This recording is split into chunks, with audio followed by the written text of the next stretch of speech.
Splat Communications. For reliable information that sticks. Please follow, subscribe, and please don't skip ads.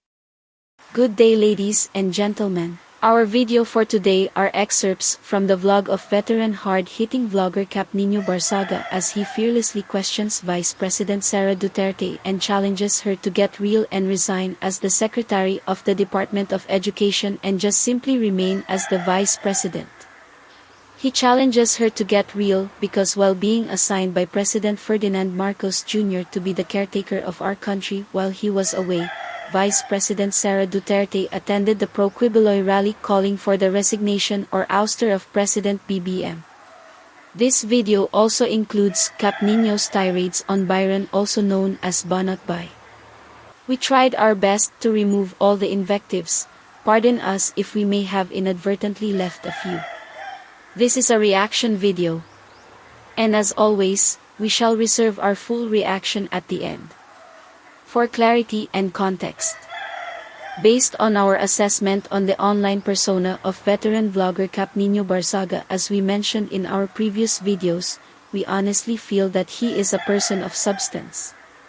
He is not afraid to call out fake news peddlers and government officials while using crass, vulgar language for which he has a disclaimer prior to his videos.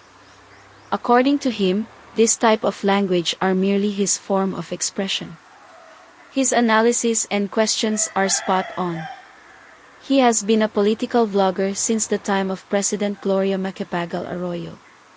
He says never monetizes his social media platforms and considers this as a hobby as he does not rely on the earnings of his vlogs. His commentaries are based on first-hand knowledge and personal experiences. He has proof to back up his statements. Based on these alone, we find him a very credible and reliable source of information. Cap Nino is someone who clearly walks the talk unlike others vloggers and influencers. We agree and we are with him in exposing fake news peddlers and outright fake news. For us, his choice of other content like goofing off and wearing odd clothing based on his sexual preference does not matter. It is his right to express himself. Inasmuch as his call for the resignation of Vice President Sara Duterte goes, we do not agree simply because we want the UNI-team to remain intact.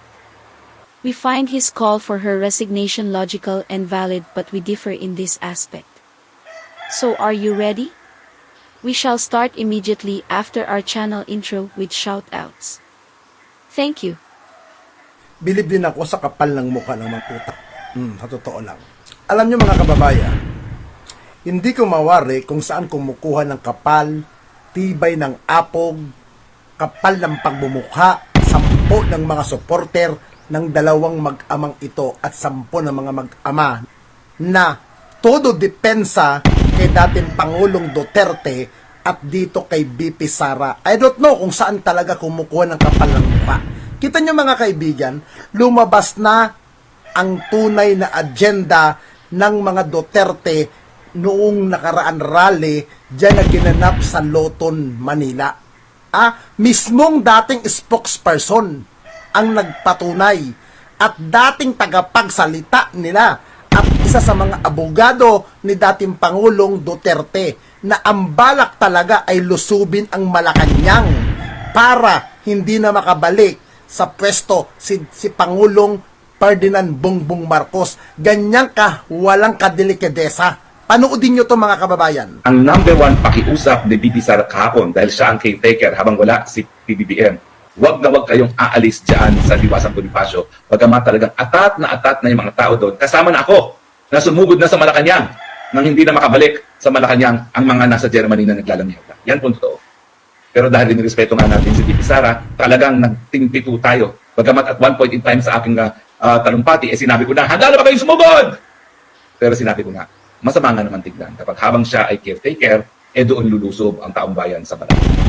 So sa ngayon po, hindi natuloy yung paglusob sa Malacanang. Pero pag hindi po nagkaroon ng pagbabago, pag hindi po binigyan ng katarungan si Pastor Quiboloy at dinaan sa tamang proseso, at kapag hindi tinigil ang panunupil ng karapatan ng malayang pananalita at malayang pamamahayag, hindi po malayo na lalo pang lolobo ang mga hanay na hindi lang mananatili sa Liwasang Bonifacio, kung hindi magmamarcha na para sa Malacanang, dahil ang Malacanang, yan po ay palasyo ng taong bayan, hindi ng mga namumuno na hindi nakikinig sa taong bayan. Ngayon, napakinggan nyo yung mismong sinabi ni dating presidential spokesperson, Harry Roque, na kung saan ang bilin daw ni Vice President Sara Duterte, wag daw paalisin ang mga tao sa rally at wag daw iiwan ang loton.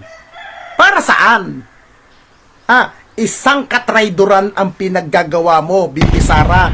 Pagkatapos, umuwi si Pangulong Bongbong Marcos mula sa Europa, sasalubong ka at may pakiskis ka pa? May pangiti-ngiti ka pa? Anong matatawag doon, madam? Halik ni Judas? Ngiti ni Judas? Bakit? May naaatim ka pa bang ganyan sa pagkatao nyo? Pagkatapos kayong... Kasi ang gusto nyo kasi, ang Marcos administration ang luluhod sa inyo. Yun ba ang gusto ninyo? Magsalupasay ang Pangulong sa inyo? At kung anong gusto ninyo, yan ang ihain ng administrasyon na to? Maging tauhan ninyo? Maging sunod-sunuran ninyo? Nakakahiya, di ba? Alam mo, Bam, Madam BP, kung may natitira ka pang delikadesa, kahihiyan sa sarili mo, mag-resign ka na. Mag-resign ka na bilang DepEd Secretary. Kasi kung ganyan ang mga gawa mo, at ganyan ang mga galaw mo, wala ka ng puwang sa Marcos administration. Manatili ka na lang bilang BP dyan, kaysa'y magpakipagplastikan ka, kaysa'y makipagnitian ka, nang wala na bukal sa kalooban mo. Halatang halatado na, madam. Sa bagay, hindi ka naman ata Vice President ng bansang Pilipinas, wala ka naman atang malasakit, kasi ang malasakit mo, lantaran ipinapakita mo, doon sa inaakusahan na may mga kaso na si Pastor Apollo Kibuloy na manyakol. Di ba? Ayan, nasa korte yan. Di ba?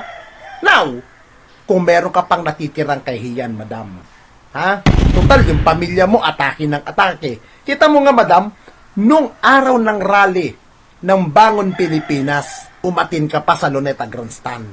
Tapos sumabol ka pa sa Davao para lang doon sa rally ng ama mo na retarded din, na ulyanin, ng katandaan, at nasobrahan ata sa pintanil, nagiging gago na at wala na sa utak ang mga pinagsasabi, doon ka na lang. Doon ka na lang, madam. I don't know kung ikaw pa ba yung sinasabing BP Sara na palaban, ikaw pa ba yung BP Sara na may paninindigan, pero mukhang wala nang paninindigan. Nakakahiya ka. Nakakahiya ang isang katulad mo na baliktad na. Aminin mo na, madam, hindi na buo ang team unity nyo. Dahil ikaw na rin mismo ang isa sa mga sumira ng unity team na tinatawag mo. Alam nyo, minsan mabuti rin tong ginawa ni Harry Roque. Binuking niya ang totoong agenda na tinatawag nilang prayer rally. At minsan, ang problema dito kay Harry Roque, alam nyo mga kaibabayan kung ano ang problema? Pag nasusobran siya ng mga sinasabi, nasusobran siya ng mga pananalita niya, minsan nakakalimutan niya mga hindi dapat sabihin. Kagaya na lang yan, di ba? Na kung saan, tahasan niyang sinabi, ang totoong hangarin ng prayer rally na yan. Ang lusubin ang Malacanang para wala nang abutan. Blessing in this case hindi pinayagan ng Diyos Ibig sabihin nun, hindi pinapahintulutan ng ating Panginoon Jesucristo na maghari ang mga demonyo na gustong bumalik sa kapangyarihan. Hello everyone, welcome to Splat Communications, your channel for reliable, relevant, and accurate information regarding sports, surveys, statistics, statistics, science, politics, people, lifestyle, arts, travel, and technology.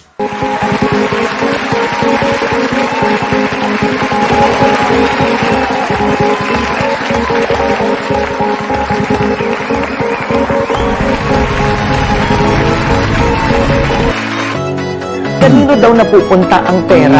Kay Eddie. Sino si Eddie? Wala ka na ba ibang argumento maisip sa utak mo?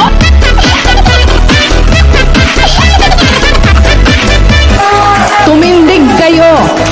Yung ganito, Tinitiyak ko, meron ding titindig sa tabi nyo. At para lalang sigurado? ano pangalan niyo ulit? Rastaman, yo. Half human, half zombie. What you gonna do? What you gonna do with a big butt, wiggle, wiggle, wiggle.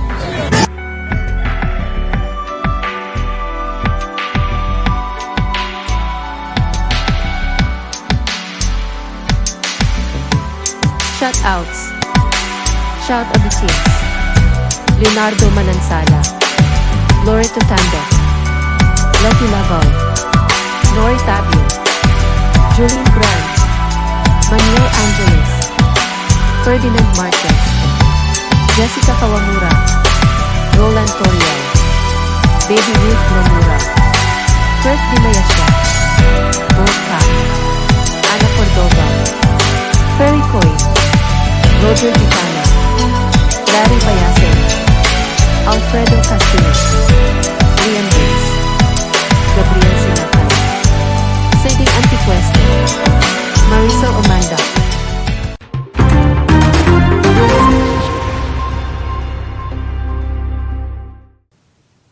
Hi! Splat Communications memberships are now available. Please help and support us. In return, you will get wonderful perks like advanced and exclusive content, one-on-one or live meetings. We can discuss anything under the sun, be it about politics, business, or life in general. Alam niyo mga kaibigan, Thank you. dati kung ano ng mga pinagkasabi nito, bulaan, kung ano-ano kesyo kay ganito, kay ganyan. Pero ngayon, mga kaibigan, kung ano-ano nang sa pabor ang sinasabi niya, in favor kay Pastor Apollo Kibuloy na manyakol. Ito si Banat Bay. Kung ano-anong mga sinagsasabi dati na puro hindi rin makain, pero ngayon, himod tumbong ka na din. Panoodin ito, Mantakin mo, justify niyang appointed son of God siya? Siya ang makapangyarihan at ang tatay niya may-ari na sanlibutan? Ba't di mo mapatigil to si Marcos? Di ba, kung talagang propeta ka na you are claiming to be, patalsikin mo na. Hiningi ng gobyerno ang ulo ni Kibuloy. Naintindihan natin? Kasi wala nang ibang dahilan eh. Wala nang ibang dahilan kung bakit huhulihin ng Amerika ito. Pag-resign na kayo! Gate pa ni Kibuloy, ang lahat daw ng ito ay dahil sa koneksyon niya. Gulat ako dun So magtatanga-tangahan na lang kayo? Ano magtatanga-tangahan? Kaya nga, doon tayo sa tunay na issue. Ayoko na! Kami ka! Mag-resign na kayo! Gate pa ni Kibuloy, ang lahat daw ng ito ay dahil sa koneksyon niya. Gulat ako dun So, kaya lang, baka naman mamaya hamon ka ng hamon sa husgado tapos pag nag-issue ng warrant yung husgado, di ka naman sumipot. Sumipot ka kasi hinamon mo sila sa husgado dalhin eh. Diba? Pagkatapos, Moments later. Gusto nyo sumipot, lalong-lalo na yung mga vlogger dyan na, may warrant na, nagtatago na si Kibuloy. Gunggong! Yung warrant nga galing sa Senat. Inihain ng Davao City Prosecutor's Office ang kaso sa main office ng DOJ. Na yan ang gusto ni Pastor Kibuloy. Mapunta na sa husgado. Kasi yan dati, na-dismiss na yan. Binuhay lang ng DOJ yan. Alam mo naman si Remulla, alam mo sa totoo lang, dapat si Remulla ang tawaging appointed. Bakit? Kaya niyang bumuhay ng mga patay. Patay na kaso, ayan, binuhay niya. Siya dapat ang tawaging appointed. Dito naman sa Congress, ang pautot nila, SMNI issue, franchise, at ang tinatarget si Kibuloy. Ang problema, hindi naman si Kibuloy na ang pinuno ng kingdom. In papers, iba na ang senior pastor. Yan yung bagay na hindi maintindihan ng iba. Kaya, yung sinasabi niyang sa SMNI, si Pastor Kibuloy pa rin yan, huwag yung pagpilitan. Iba na yung nasa papel eh. Iba na yung senior pastor. Kaya nga dito, magtataka ka, wala na sa papel si Pastor Kibuloy sa SMNI. Ipinagpipilit ang paniri nilang ipatawag si Pastor Kibuloy. It only means one thing. Ang target ninyo ay si Pastor Kibuloy. Sana palitan nyo na lang yung pagdinig ninyo. Huwag nyo na lang sabihing SM na nag-prank. Alam mo, hindi talaga magets ni Ontiveros kung bakit nag-i-excuse o sinasabing hindi a-attend si Kibuloy. Ulitin natin ha, yung sinasabi nga ng letter ni Kibuloy o nun sa mga abogado niya, ang Senate hearing po ay hindi husgado. Ang Senate hearing po, ginagamit po yan in aid of legislation, meaning para ho sila ay gumawa ng batas. Kaya nga ang tawag nila dyan, resource person. Yung mga taong nagpupunta ay hindi ho sila akusado. Hindi ho sila pinoprosecute. Eh ang problema kasi, Hontiveros, hindi ba pumupunta si Kibuloy, inakusahan mo na siya. Hinatulan mo na siya. Nandito po tayo para suportahan po si Pastor Kibuloy dun sa panawagan niya po na maging patas lang. Ang atin naman po hindi natin sinasabi na si Pastor Kibuloy ay walang kasalanan o di kaya may kasalanan. Ang importante po patas. Actually, alam nyo, nung tinitimbang ko nga yung dahilan kung ba tayo sumuporta dito, alam nyo, sapat na po para sa akin. Yung tulad din po na sinabi ni Senator Robin, yung kanyang pinaglalaban tungkol sa ating mga rebelde. Alam nyo, eto, lagi ko sinasabi to sa aking live na SMNI lang talaga ang tumayo para labanan ng itong rebelde na napakahirap po. Alam naman ho natin yan. Dekada na ho silang nanggugulo sa ating bayan. Dekada na ho silang talagang nang-aabuso ng ating mga kababayan. At mahirap lumaban dito sa mga rebelde na ito. Pero gayon pa man, si Pastor Kibuloy matapang na hinarap po ito. At naniniwala ako na isa ho ito sa dahilan kung bakit ho pinipilit itumba ho si Pastor Kibuloy. Kaya nandito tayo para lumaban din, tumulong din, sumuporta sa pinaglalaban ni Pastor Kibuloy. Ngayon, nagtatanga-tangahan ka. Dati, tudod bakbak ka dyan kay Kibuloy. Ngayon, himod tumbong ka sa magkanong paraan. Mo Byron, magkakilala tayo, nagkasama tayo sa isang grupo. Hindi ka susuporta dyan kung walang kwarta. Ha? Kaya huwag kang magmamalinis at higit sa lahat, tarantado kang gago ka. Gusto mo isyo. Ayan ang isyo. Yung pangahalay, pang-sex harassment, human trafficking, yan ang iribat ninyo. Ha? Okay, wow. That was another interesting revelation. What can you say? Kindly share your thoughts in the comment portion. Due to the actions of VP Sara, acting as the caretaker of our country while President BBM is out on official visits in Europe, showing herself and allowing herself to be interviewed by the media in an anti-government gathering calling for no less than the ouster or resignation of President BBM leaves a bad taste in the mouth. Especially when she will stand to benefit from these calls to oust the present dispensation. Isn't that the height of irony or even hypocrisy? And now, with the real intention of that so-called prayer rally revealed by Harry Roque, as he said it was VP Sara's request for the people not to leave the Liwasang Bonifacio grounds, he made it appear that VP Sara had command over the people in the rally. Isn't that a dumb pronouncement? We agree with what Cap Nino said that during the term of Vice President Leni Robredo, she was more circumspect and never showed herself in any anti-Duterte rally during that time. Cap Nino's revelation and proof against former colleague, DDS vlogger Bonot by or Byron adds another dimension in this never-ending saga of DDS wars. As per Cap Nino, knowing how Bonot by operates, he will not change his tune as simple as that. There must have been premium considerations for him to do so. In behalf of the Splat Communications team, thank you. Till next time. Stay safe. Rosa out.